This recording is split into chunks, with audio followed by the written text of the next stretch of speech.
मेरा नाम चंदन कुमार है और स्वागत है आप सभी का हमारे यूट्यूब चैनल में जिसका नाम है SOL सॉल्यूशन। आज हमने आपके सामने एक नई वीडियो बनाई है जो कि BA programme second and third year के स्टूडेंट्स जिनके पास हिंदी ए का सब्जेक्ट है उसके लिए है। और हमने आज खड़ी बोली के ऊपर वीडियो बनाई है जो कि 5 नंबर का क्वेश्चन हमारा एक न एक बोली से आता है। जैसे पिछली हमारी जो वीडियो थी वो ब्रिज भाषा के ऊपर थी और ये आज की हमारी जो वीडियो है खड़ी बोली, इसका मैं लिंक आपको डिस्क्रिप्शन में दे दूंगा ब्रिज भाषा का, ताकि आपको पता चल जाए कि क्या इंपॉर्टेंट है उसके अंदर भी और क्या इंपॉर्टेंट नहीं है।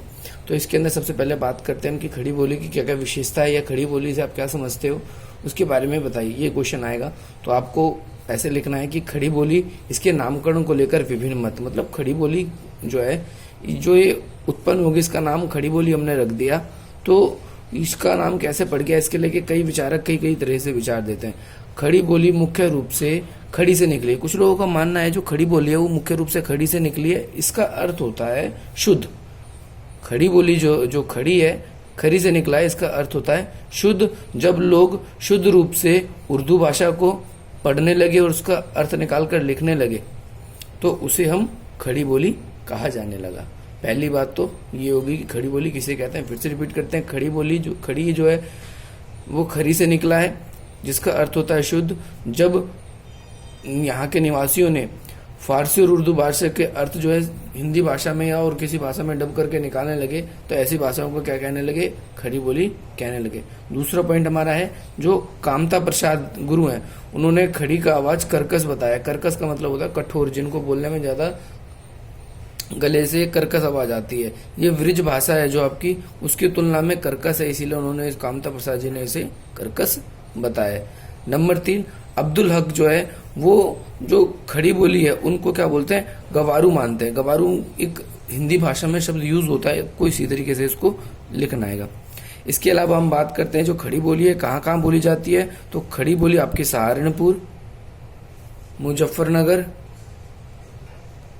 मेरठ जिला, बुलंदशहर, देहरादून और इसका जो मैदानी इलाका है देहरादून का, इस जगह पर बोली जाती है। इसके अलावा जो यमुना नदी हमारी जो यमुना नदी है इसके निकटवर्ती क्षेत्रों में भी हमारी खड़ी बोली जो है वो बोली जाती है। अब इसके बाद हम बात करते हैं कि और क्या पॉइंट है इसके अंदर आपको डालना है।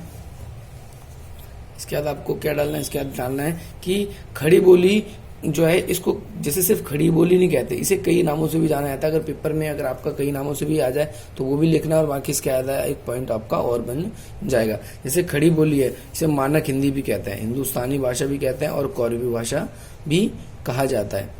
जो एक लेखक है जिसका नाम है ग्रियर्सन, इसने हिंदुस्तानी भाषा इसको बताया। खड़ी बोली जो है इसकी कुछ ध्वनियां हैं जैसे कि अब को ये ईब लिखते हैं, नहीं को नाही, तब को तो, परसों को तरसों।